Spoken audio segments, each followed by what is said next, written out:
স্বামী ব্রহ্মানন্দের বাণী। মানুষ কি চায়? আনন্দ। আনন্দ পাবার জন্য কত দৌড়াদৌড়ি করে, কত মতলব করে, কত চেষ্টা করে, তবু কি পায়?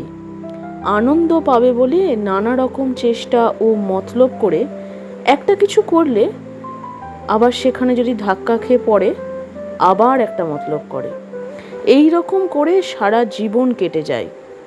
আনন্দের অধিকারী হওয়া তার আর ভাগ্যে ঘটে না। সারা জীবন কুলির মতো বাজে খেটে নানা রকম দুঃখ কষ্ট পেয়ে সংসার থেকে চলে যায়। আসল আনন্দ পেতে হলে সংসার সুখ জলাঞ্জলি দিয়ে ক্ষণিক আনন্দের মায়া ত্যাগ করে তাকে 16 আনা মন দিতে হবে। তাকে অর্থাৎ ভগবানে।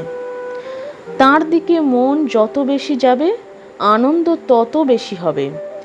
আর সংসারের দিকে ভোগের দিকে মন যত বেশি যাবে ততই দুঃখ কষ্ট আরো বেশি হবে।